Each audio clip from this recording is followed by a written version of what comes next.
Apagamos las luces.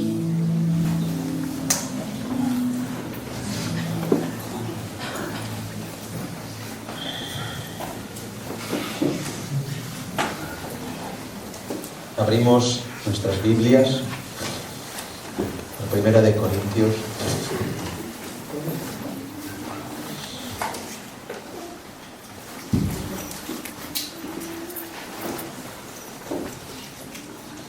Tomaremos los versos para recordar lo de la semana pasada. Empezaremos en el capítulo 2. Vamos al 1:30.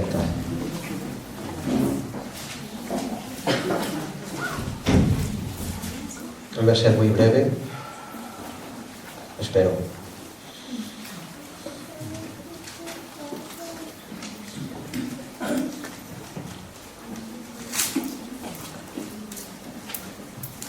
Uno 30 dice así la palabra del Señor. 1:30.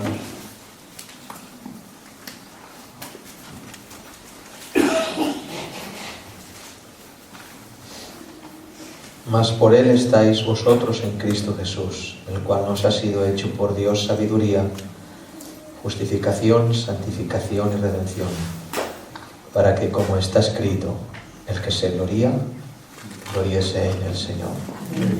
¿Quién puede recordar lo que se habló la semana pasada?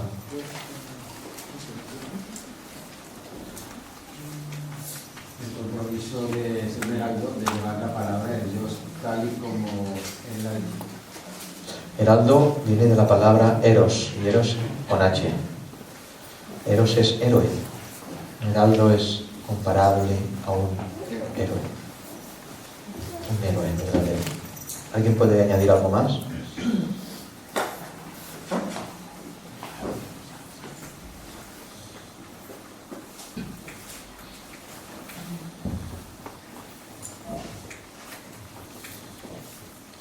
De lo vil y de lo menospreciado escogió Dios y de lo que no es para avergonzar a lo que es. De alguna manera podríamos resumir la exposición de la semana pasada con este resumen, con esta verdad, vaya. Que el Señor nos mantiene débiles para poder estar en Él. Nuestro triunfo es ser débiles y viles,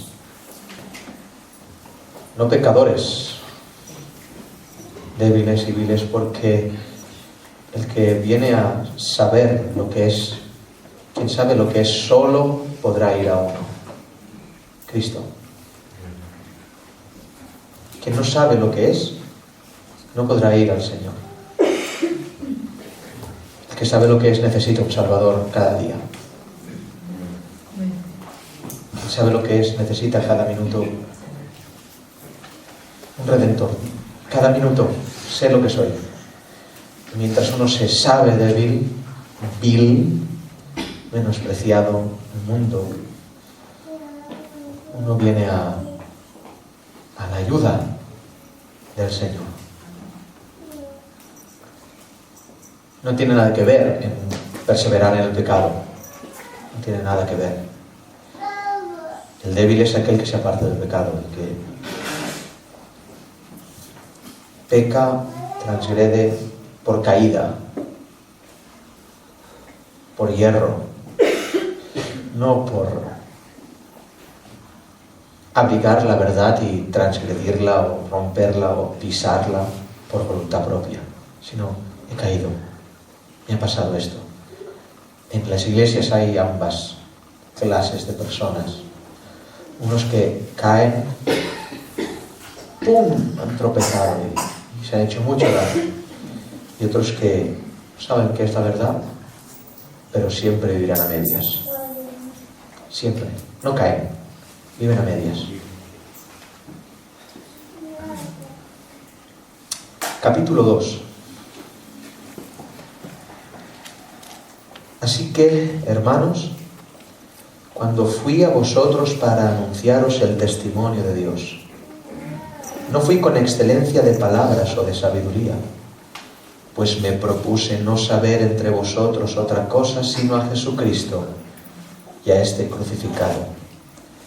Y estuve entre vosotros, fijaros, qué casualidad, que redunde en esto, con debilidad y mucho temor y temblor. Y ni mi palabra ni mi predicación fue con palabras persuasivas de humana sabiduría, sino con demostración del Espíritu y de poder, para que vuestra fe no esté fundada en la sabiduría de los hombres, sino en el poder de Dios.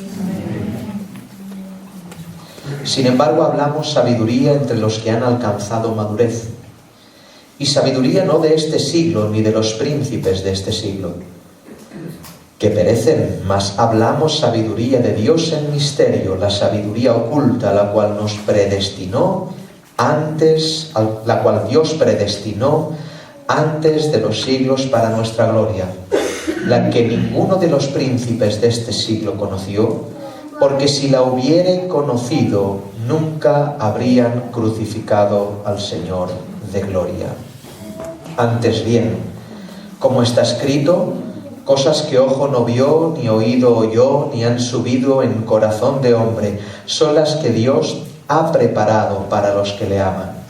Pero Dios nos las reveló a nosotros por el Espíritu, porque el Espíritu todo lo escudriña, aun lo profundo de Dios. Porque ¿quién de los hombres sabe las cosas del hombre, sino el espíritu del hombre que está en él? Así tampoco nadie conoció las cosas de Dios, sino el Espíritu de Dios.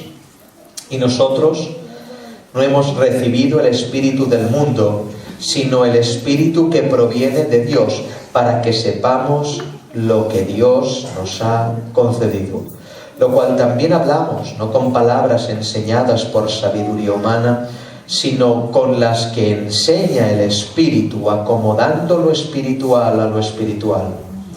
Pero el hombre natural no percibe las cosas que son del Espíritu de Dios, porque para él son locura, y no las puede entender porque se han de discernir espiritualmente. En cambio, el espiritual juzga todas las cosas, pero él no es juzgado de nadie. Porque ¿quién conoció la mente del Señor? ¿Quién le instruirá? Mas nosotros tenemos la mente de Cristo. Amén. Así que, hermanos, cuando fui a vosotros para anunciaros el testimonio de Dios, no fui con excelencia de palabras o de sabiduría, pues me propuse no saber entre vosotros cosa alguna, sino Jesucristo y a este crucificado. Y estuve entre vosotros con debilidad y mucho temor y temblor. ¿Proviene el temor y temblor de la audiencia que tiene Pablo delante?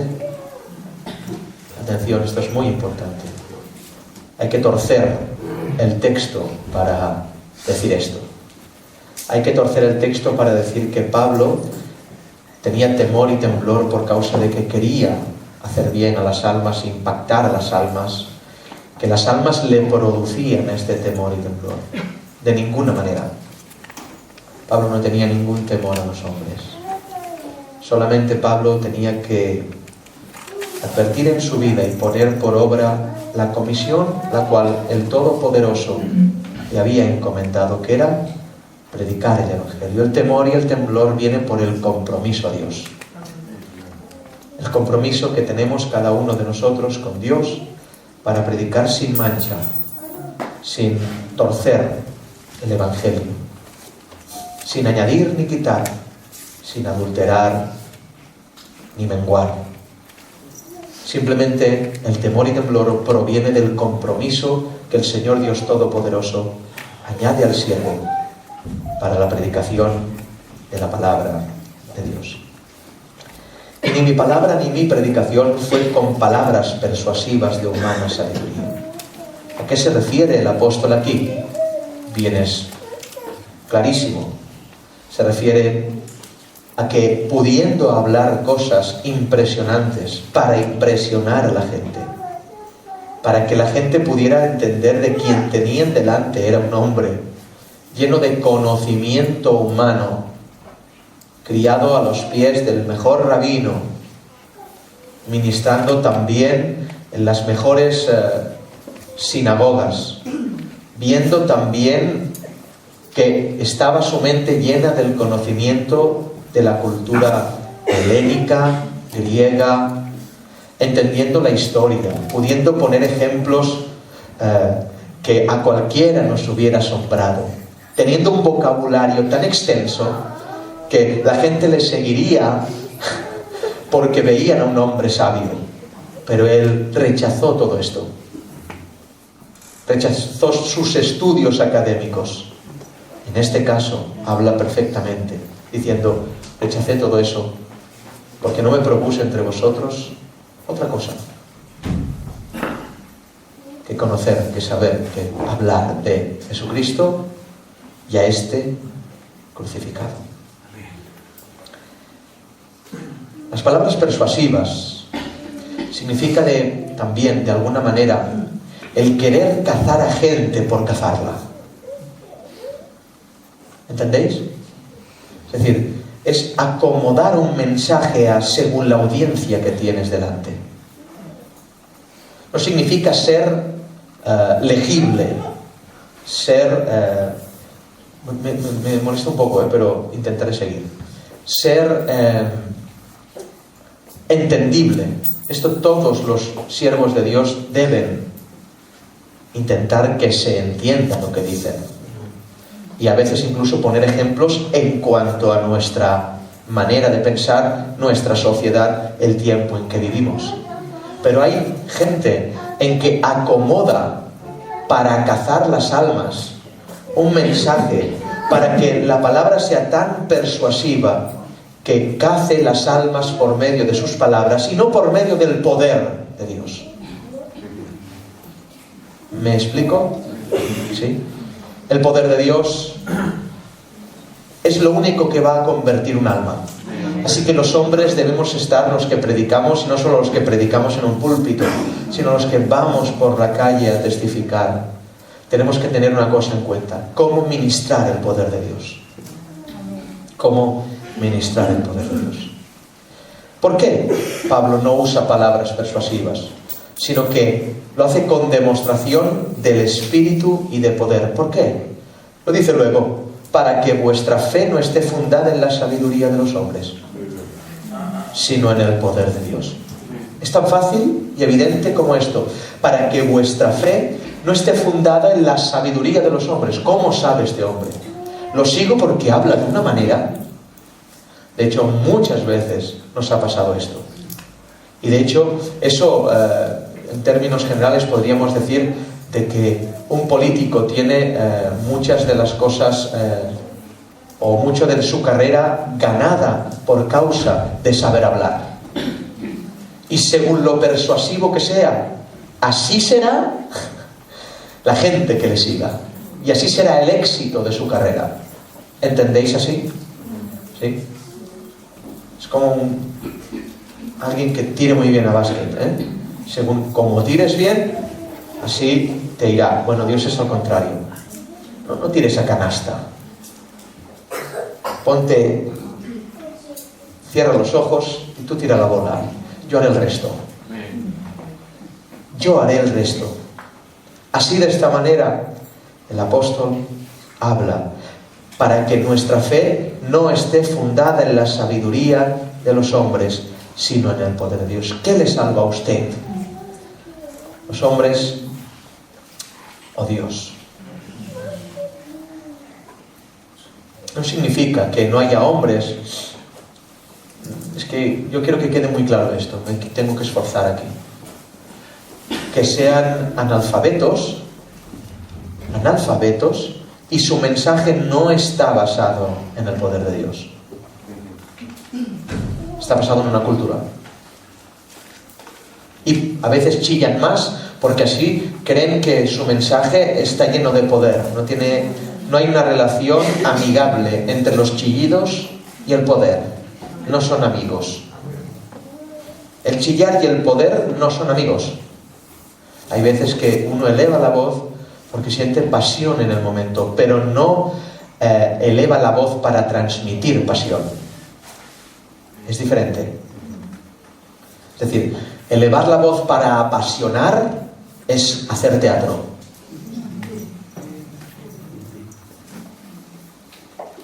Para que se crea que este hombre está lleno del poder de Dios. Esto es persuadir. ¿Sí? Un ejemplo, lo hemos visto muchas veces. ¿Cuántas veces han orado y han empujado? Con este ejemplo estamos hablando acerca de esto. Es como si Dios le dijera a Pablo: cuando ores, ni toques, para que el poder sea mío y la gente esté fundada en lo que yo hago, no en tu toque. Te persuaden a caer, ¿eh? Sal, entra, no. ¿No os acordáis? Entra, sal, entra. Te persuaden a caer. Eso es lo mismo en el púlpito. Te persuaden a emocionarte con palabras persuasivas de humana sabiduría. Humana sabiduría. No está ligado el chillar, con el poder. De hecho, cuentan los eruditos que el apóstol Pablo no chilló. Y que era un hombre bastante torpe en la predicación, pero muy sabio. Sin embargo, dicen que Apolos era un hombre lleno de ese fuego de Dios. Cada uno con su don. Y a uno no le puedes quitar la pasión que le provoca el Evangelio, pero no por esa pasión para apasionar, sino pasión porque uno la sufre dentro. No hará nada. Que uno persuada provocará que la gente diga: qué buen mensaje, sigo a este hombre, pero no habrá fundamento de fe en el Evangelio. ¿Habéis entendido? Así que cuando oren, casi que ni os toquen. Que ni os toquen. Demostración del Espíritu y de poder para que vuestra fe no esté fundada en la sabiduría de los hombres, sino en el poder de Dios. No contestéis, pero voy a preguntar una pregunta retórica. ¿A qué se refiere sino en el poder de Dios?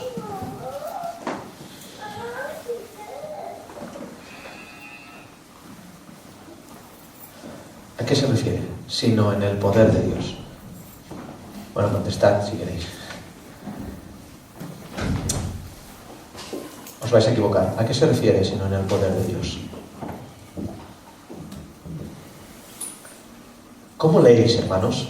Y esto es una manera de enseñar un poco de hermenéutica. ¿Cómo leéis? Vosotros, porque lleváis tres... ¿Es tres? ¿Es la tercera esta? ¿4? ¿5? Es la quinta. Esta es la quinta. Porque llevamos 5. 2 de las primeras no están grabadas, por desgracia. Las otras sí. 5. ¿Lo veis desde hoy es la quinta o esto es un todo en el estudio? ¿De qué está hablando el apóstol? Para que vuestra fe no esté fundada en la sabiduría de los hombres, sino en el poder de Dios. Ya no os acordáis, ¿verdad? Y por favor al verso 18.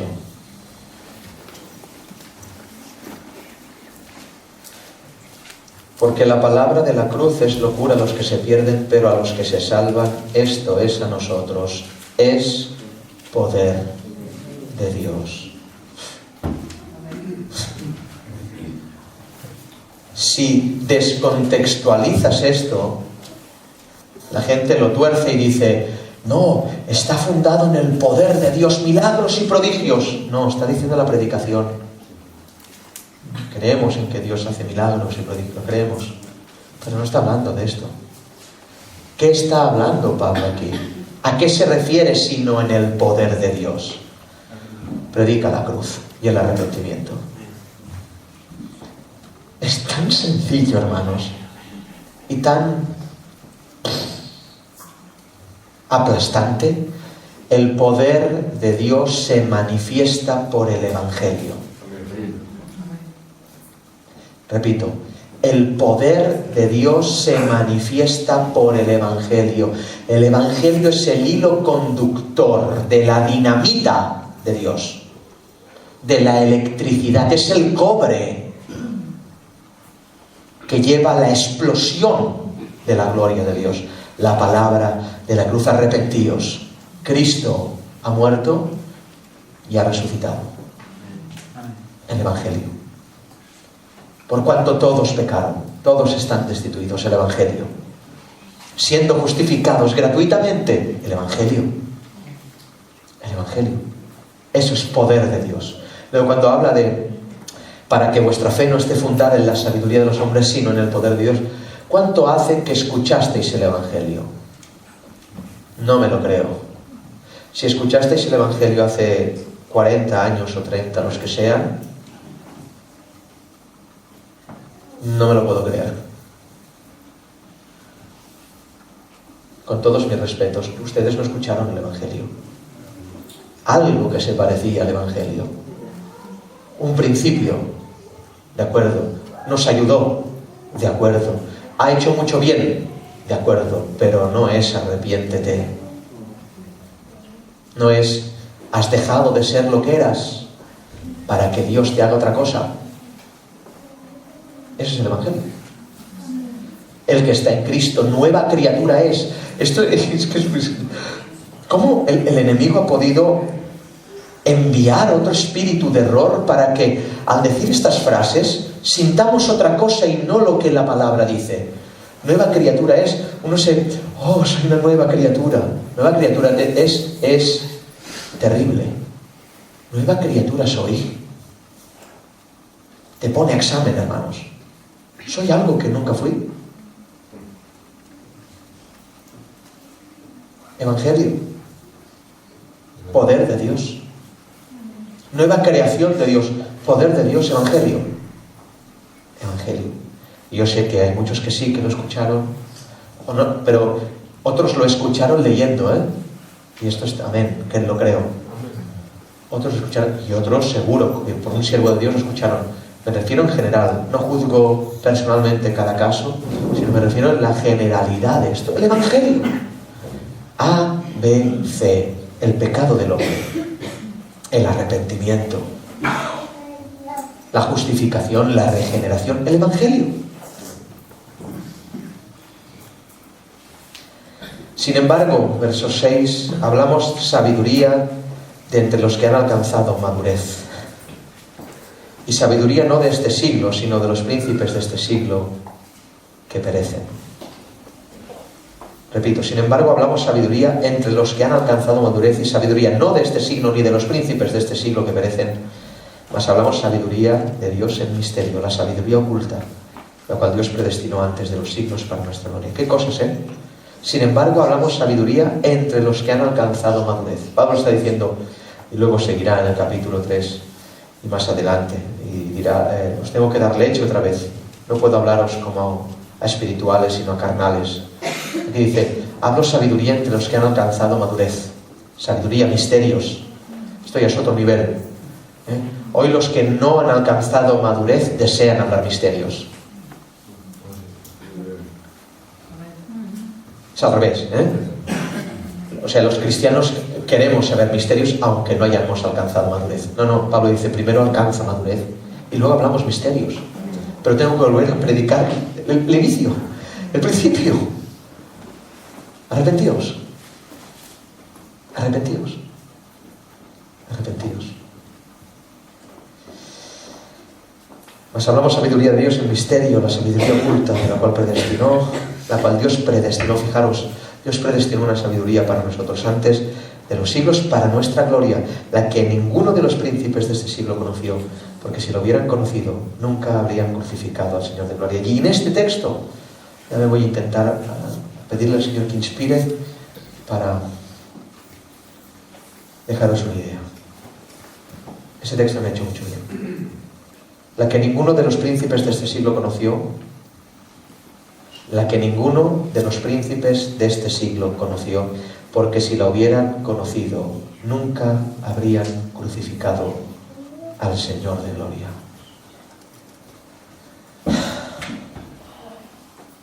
Me hace llorar ya esto.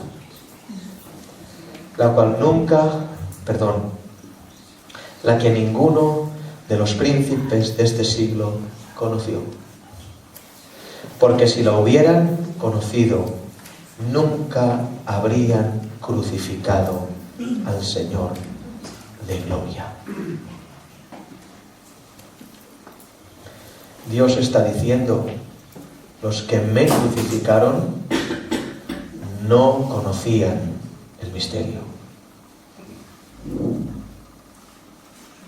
Dios está diciendo por medio del apóstol Pablo: los que me crucificaron no conocían el misterio, porque si lo hubieran conocido, verso 8, nunca me hubieran crucificado.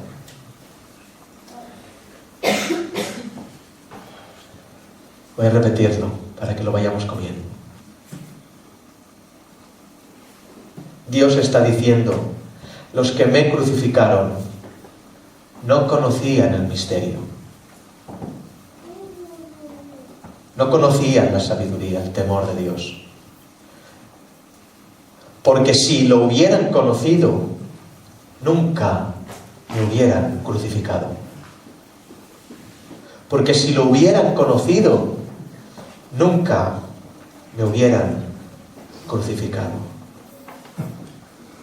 Los príncipes de este siglo, y persevero en decir esto porque es muy importante, no conocían sabiduría.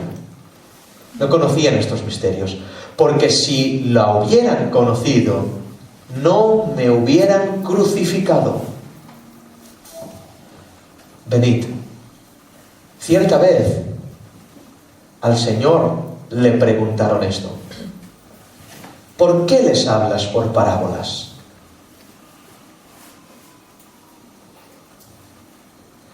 ¿Por qué le preguntaron esto? Porque no entendían lo que decía.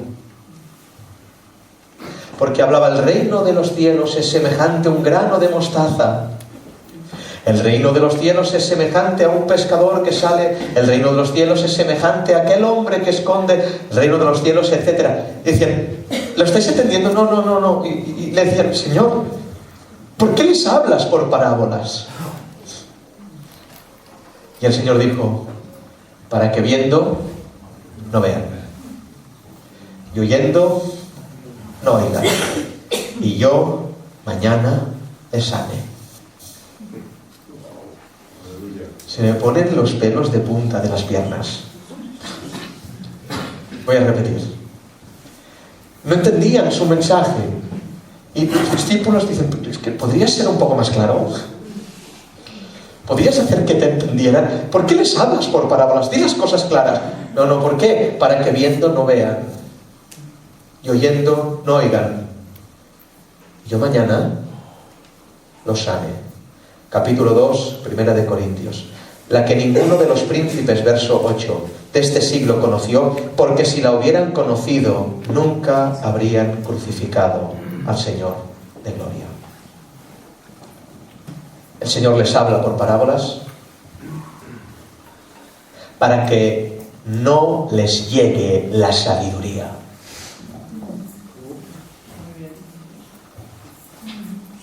El Señor les habla por parábolas para que no les abra la luz el misterio. A unos grupos de gente, Él oculta su identidad poniendo un velo para que no le conozcan. El Señor continúa su camino. Escuchad, 3 años y medio de ministerio, y estos que le han escuchado están delante de un gobernador romano llamado Poncio Pilato, y los que le han escuchado y viendo milagros han dicho: crucifícale. 2:8. Porque ninguno de los príncipes de este siglo conoció, porque si la hubieran conocido, nunca habrían crucificado al Señor de gloria. El Señor es llevado ante Pilato, azotado, vituperado por el pueblo, escupido, traspasado, golpeado, y en la cruz advierte esta frase: Padre, perdónalos porque no saben lo que hacen.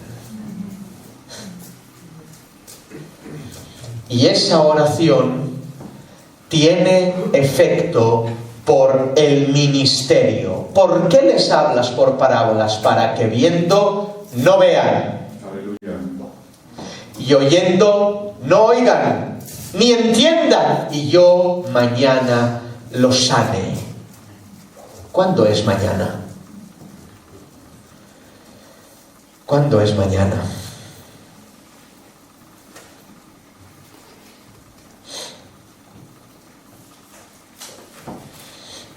Vayamos al libro de Zacarías.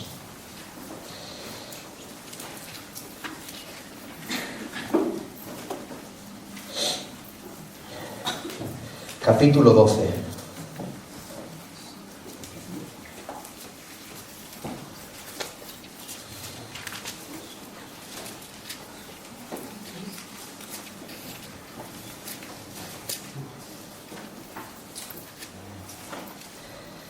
Yo mañana los sane. Acordaros, para que yo mañana los sane. ¿Por qué les hablas por parábolas? Para que viendo no vean.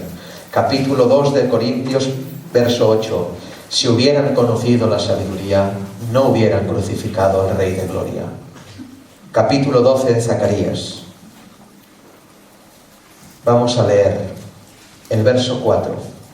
Mejor el verso 3.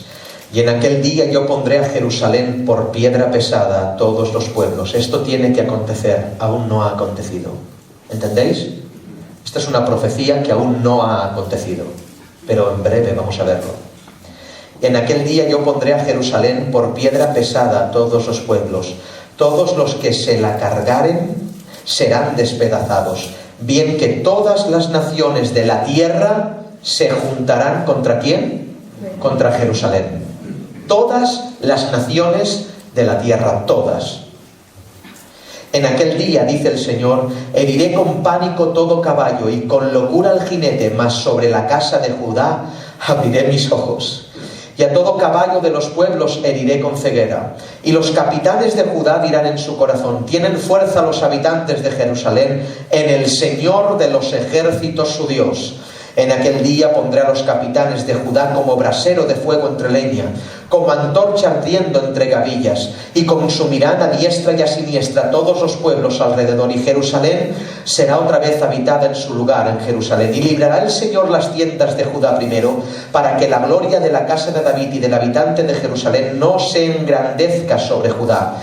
En aquel día el Señor defenderá al morador de Jerusalén. El que entre ellos fuere débil, en aquel tiempo será como David, y la casa de David como Dios, como el ángel del Señor delante de ellos. Y en aquel día yo procuraré destruir todas las naciones que vinieren contra Jerusalén. Esperad. Esta escena viene precedida por una derrota impresionante en Jerusalén. Será tan grande la sangría que se hará en Jerusalén. Escuchad, que dice la Biblia que la sangre llegará al freno de los caballos. Se reunirán todas las naciones en contra de ella y será tan grande y devastador el ataque que la sangre llegará al freno de los caballos. Mas ahora entended de que cuando ven esto los habitantes de Jerusalén, no pueden confiar en los generales, no pueden confiar en los reyes, no pueden confiar en los aliados que ya no son aliados, Estados Unidos, etc. Solo pueden hacer algo: mirar al Señor, mirarle a Él. Y la Biblia dice en el capítulo 10, fijaros lo que dice la Escritura, perdón, en el capítulo 12, verso 10, dice: y derramaré sobre la casa de David y sobre los moradores de Jerusalén espíritu de gracia y oración. Stop. ¿Quién ora, hermanos?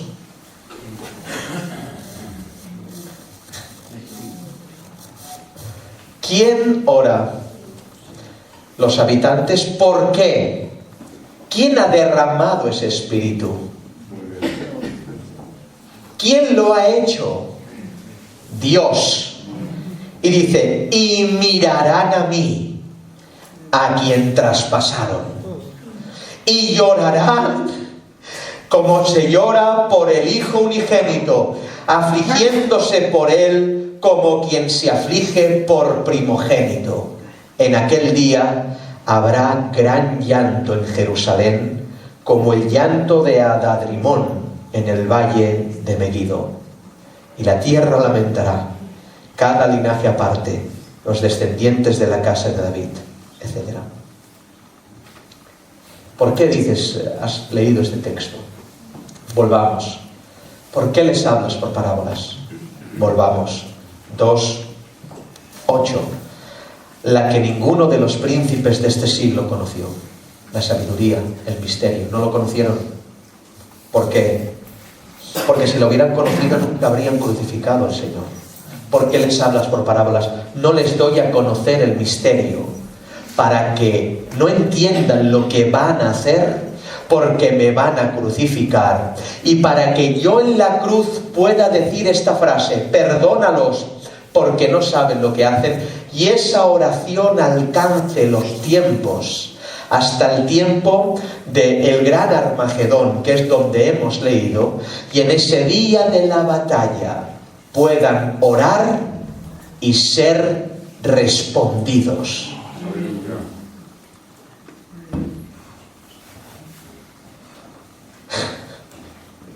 Los mantiene en ignorancia para salvarlos.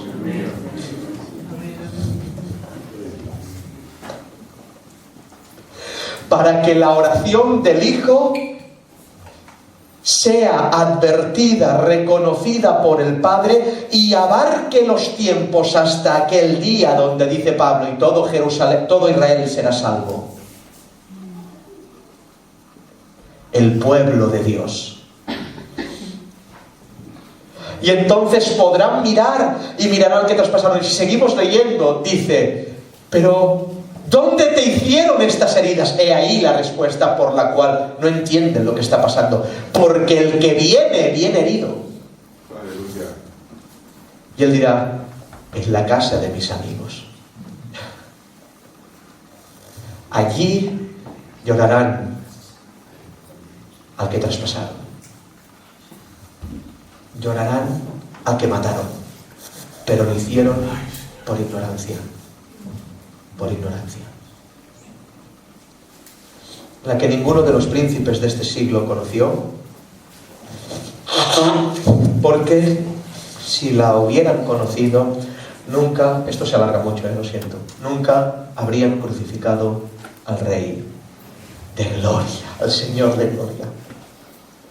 Pero esa sabiduría que Dios no dio a parte de su pueblo por verlo en Israel, esa sabiduría es la que ha sido manifestada a usted.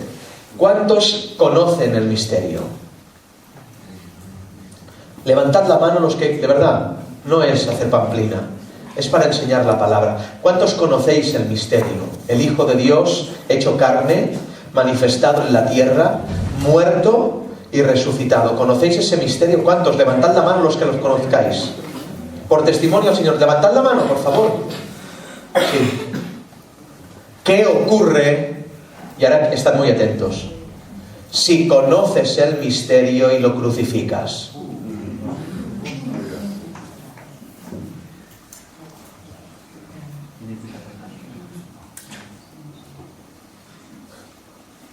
¿Habéis entendido?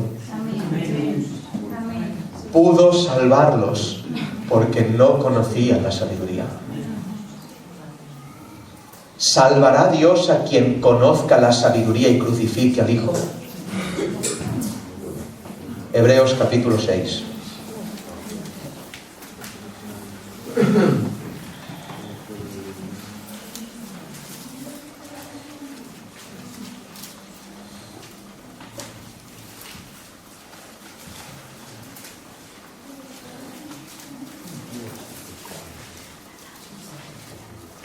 Verso 4.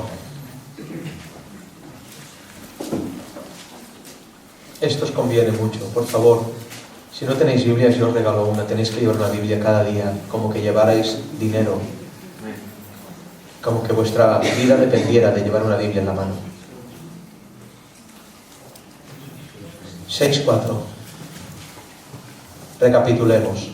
Escuchadme antes, porque veo que muchos se pierden ya. Y lo estoy haciendo muy fácil, ¿eh? Si hubieran conocido la sabiduría, no hubieran crucificado al Hijo. Dios mantiene en ignorancia, hablándole por parábolas, para que en la cruz la oración alcance los tiempos y pueda salvar al remanente de Israel. Para que no entiendan, no vean, para que no sepan lo que han hecho, pero ahora, cuando viene el Hijo, reconocen, es Él. ¿Pero dónde te han hecho esto? Me lo hicisteis vosotros. Y llorarán. Oh Señor, hemos sido los... Como lloraste tú, o no has llorado así. ¿No crees que tú has crucificado al Hijo de Dios? Yo sí lo creo. Yo lloré. He sido yo quien te clavó las manos. He sido yo quien te golpeó. Yo fui. Fui yo. Si no te has sentido así, escúchame lo que te digo. No eres salvo. Si no has sentido que tú fuiste quien crucificó al Maestro, no puedes arrepentirte. Es imposible. Porque no hay un texto que diga lo contrario. Y no es sentir, no estamos hablando de, cuando digo siento, es saberlo. Yo lo crucifiqué. Mis pecados lo traspasaron. 6:4. Y ahora la pregunta que he hecho es, si aquellos que no conocieron, el Señor los salva, porque si lo hubieran conocido no lo hubieran crucificado, ¿qué ocurre con los que han conocido y siguen crucificándolo? Porque es imposible. ¿Qué significa la palabra imposible? ¿Qué significa imposible? Mira, ya tenéis algo imposible para Dios. ¿Por qué es imposible? Lo dice la Biblia, ¿eh? Porque es imposible. ¿Quién lo dice? La Escritura. Es imposible, ¿eh? Esto no puede pasar nunca. La Biblia dice, esto es imposible. ¿El qué? Que los que una vez fueron iluminados y gustaron del don celestial, ¿has sido iluminado? ¿Te ha venido la luz? ¿Has conocido el misterio? Primera de Corintios 2, 8, sí, has conocido el misterio, se ha manifestado en mí, sé el misterio. ¿Gustaron del don celestial? ¿Has gustado del don celestial? Y fueron ellos partícipes del Espíritu Santo. ¿Has sido partícipe del Espíritu Santo? ¿Has sentido al Señor? ¿Has visto cómo el Señor hace cosas? ¿Sí? Y asimismo gustaron de la buena palabra de Dios y de los poderes del siglo venidero. ¿Has gustado de la palabra de Dios? ¿Se te ha predicado la palabra de Dios? ¿La verdadera? Sí. Y recayeron. Recordad esta palabra, es imposible. Es imposible. ¿El qué es imposible? Y ahora pone una coma y dice, que sean otra vez renovados para arrepentimiento, crucificando de nuevo para sí mismos al Hijo de Dios y exponiéndole a vituperio.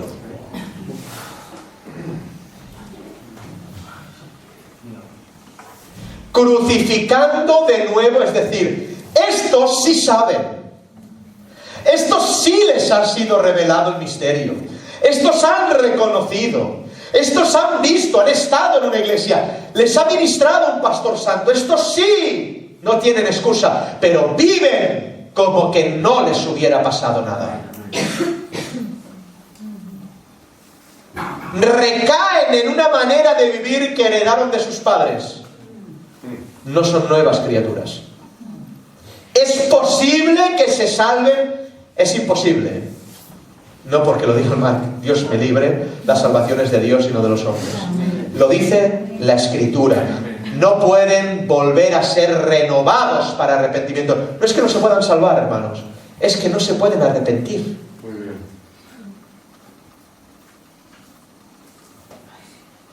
No se pueden arrepentir. Y ahora por un ejemplo bien palpable. Porque la tierra que bebe la lluvia que muchas veces cae sobre ella y produce hierba provechosa, aquellos por las cuales es labrada, recibe bendición de Dios. Pero la que produce espinos y abrojos es reprobada, está próxima a ser maldecida y su fin es ser quemada.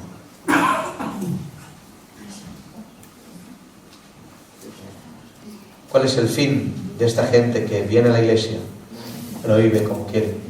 Que vive a la mitad, una pierna en un sitio, otra pierna en otro. Maldecida reprobada y su fin es ser quemada. Recayeron.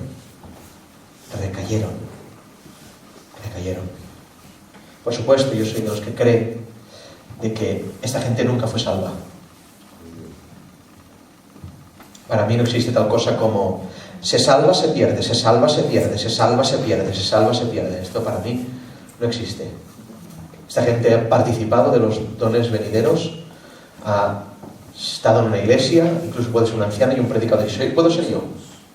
Pero si no vive conforme a la fe que publica, recae en las ideas que antes tenía y hace una simbiosis de evangelio y mundo, la Escritura dice que estos que recaen en esto, es imposible que sean renovados para arrepentimiento.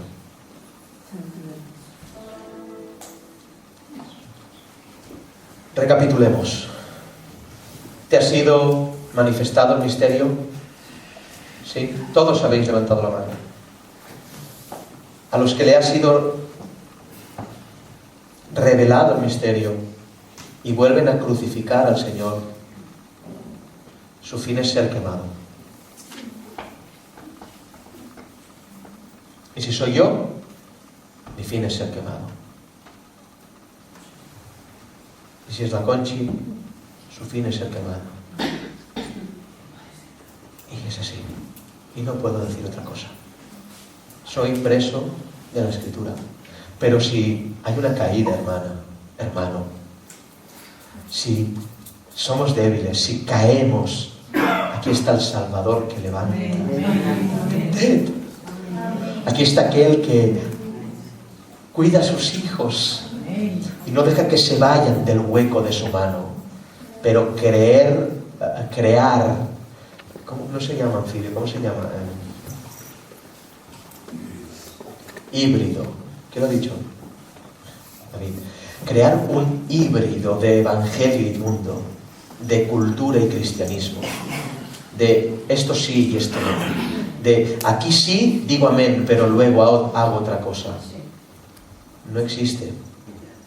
No está la palabra. Caídas. Pero sé lo que es.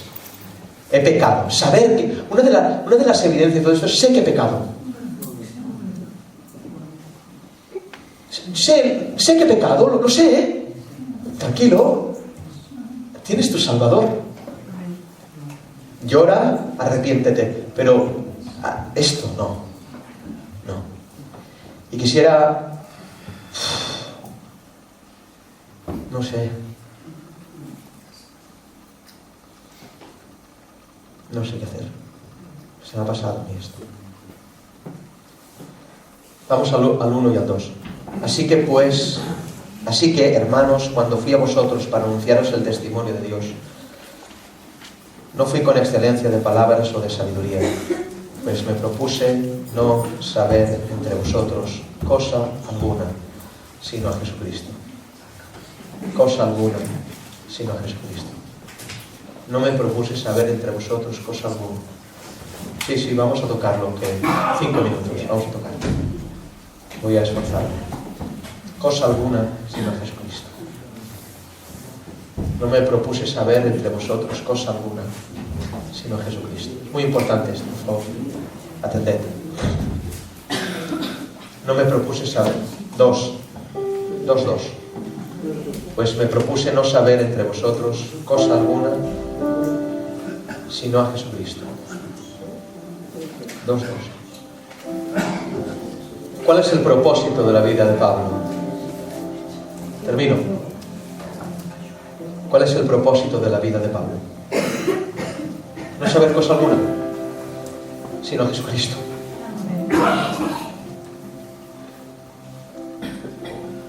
No quiero saber nada más, sino a Jesucristo.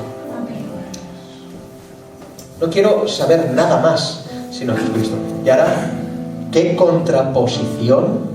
Y ya voy yo, no cal que vayáis, que os cuesta mucho viajar. Ya voy yo.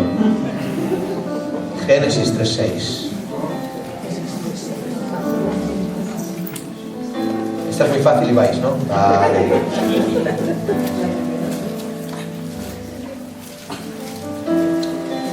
Vamos al 4. 3, 4, 5 y 6.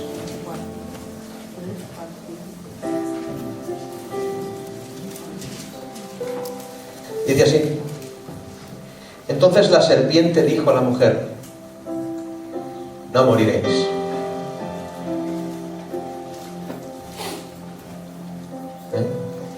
¿Sabes qué está diciendo la serpiente? No es imposible.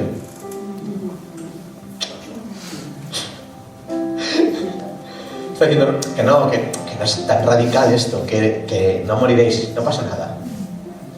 Eso está diciendo, no es imposible, no moriréis. 5. Sino que sabe Dios que el día que comáis de él, serán abiertos vuestros ojos y seréis como Dios. Y ahora atención: sabiendo el bien y el mal. Alucinante, ¿eh? Sabiendo el bien y el mal. ¿De dónde procede la tentación? ¿Qué usó? ¿Cuál es el núcleo de la tentación para la caída de Eva y Adán? Saber. Primera de Corintios 2:2. Pues me propuse no saber entre vosotros cosa alguna, sino a Jesucristo y a este crucificado. Génesis 3:5. Serán abiertos vuestros ojos y seréis como Dios, sabiendo el bien y el mal. La tentación estaba llena de conocimiento, misterios desvelados. Pablo dice: no quiero saber nada excepto una cosa: a Jesucristo y a este crucificado. Qué contrario. Y sabéis, claro, lo que está diciendo el apóstol es muy grande. Estamos hablando de un hombre, hermanos, que lo sabía casi todo, que tenía una facilidad para la sabiduría, para retener, para la docencia, era impresionante, pero él dice: es que todo eso no es nada, solo quiero saber una cosa. ¿Qué cosa? Quiero saber, conocer, ver, saber, discernir a Jesucristo.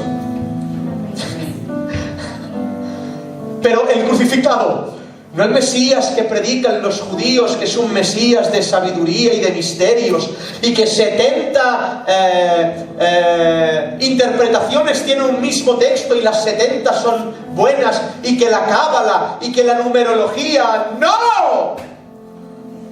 Solo quiero saber una cosa: Jesucristo y este crucificado, esa imagen. Quiero seguirle a Él. A Él. Fijaros el verso 8 de Génesis 3. Y oyeron la voz del Señor, que se paseaba en el huerto, al aire del día. Y el hombre y la mujer se escondieron de la presencia del Señor entre los árboles del huerto. Pero Pablo: no quiero saber otra cosa, y ahora intento terminar muy rápido, sino a Jesucristo y a este crucificado. Saber, ver, discernir. Ese verbo tiene muchas. Ver. Para saber hay que ver. Escuchad ahora. El verbo ver, la acción de ver, en la fe es un término muy relativo. ¿Sí? Es muy relativo. ¿Por qué? Porque cuando la fe verdadera que actúa por su gracia viene, solo se ve una cosa: a Cristo. Entonces, ¿qué ves? Según lo que veas, sabré lo que ha pasado en ti. El ver es muy relativo en el cristiano. Cuando aquella alabanza reza así: era ciego pero ahora veo. Ciertamente, yo era ciego pero ahora veo. Pero ahora, ¿qué ves? Solo una cosa: Cristo. Solo veo eso. Y si usted ve algo más, se ha equivocado. Solo veo a Cristo. Mi tarea pastoral es solo una. No sé cómo hacer para que quedéis ciegos. No sé cómo hacerlo. Me siento tan frustrado porque veis tantas otras cosas. Decidís en vuestra vida, vuestros pasos, vuestra comunión con gente, vuestra participación con cosas, porque veis otras cosas. No solo veis una. El cristiano que ha nacido de nuevo solo ve una cosa. No me propongo saber entre vosotros otra cosa que a Cristo y a este crucificado. Me frustro. Tus ojos te engañan. Ves muchas más cosas. Ves tantas cosas. La familia, los niños, esto, lo otro. El dinero, la economía, el trabajo. Ves tantas cosas. Solo aprenderás a ser cristiano cuando solo veas una. Quedar ciego. Ser cristiano es ver, sí, pero solo una cosa.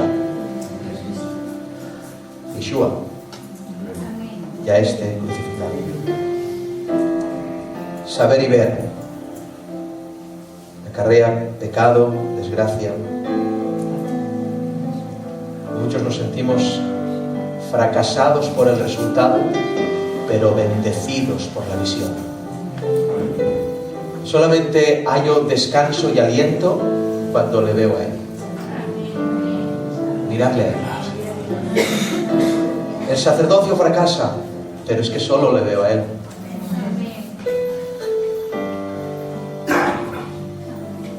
Predica si no te oyen, no importa. Le veo a Él. Verle a Él hará que no modifique mi mensaje. Verle a Él hará que provoque muchas cosas. Solo a Él. Verle a Él provoca de que las presiones sean inútiles. Porque cuando uno te habla de esto, el otro te habla de lo otro, es que yo solo le veo a Él. No, pero hazte más así, más para la derecha, más para la izquierda. Es que yo solo le veo a Él. No me propuse saber entre vosotros otra cosa. De Jesucristo. Se escondieron. Termino con esto y vamos a orar. Se escondieron en medio de los árboles. Es por eso que Dios decidió hacerse árbol.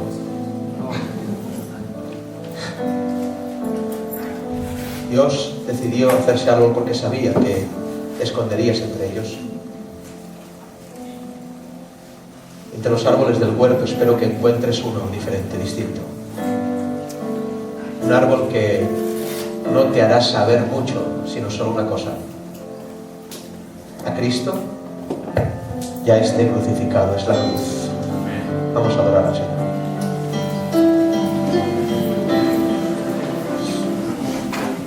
Me siento bendecido por solo verte a ti.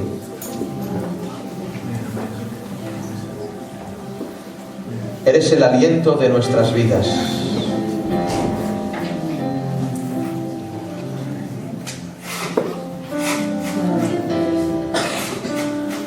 Nuestros pulmones cansados, fatigados. Vienes y de repente respiras tú, Señor. Aliento de nuestras vidas, el ungido del Señor. A ti sea la gloria. A ti sea la honra. A ti la alabanza por siempre, amén.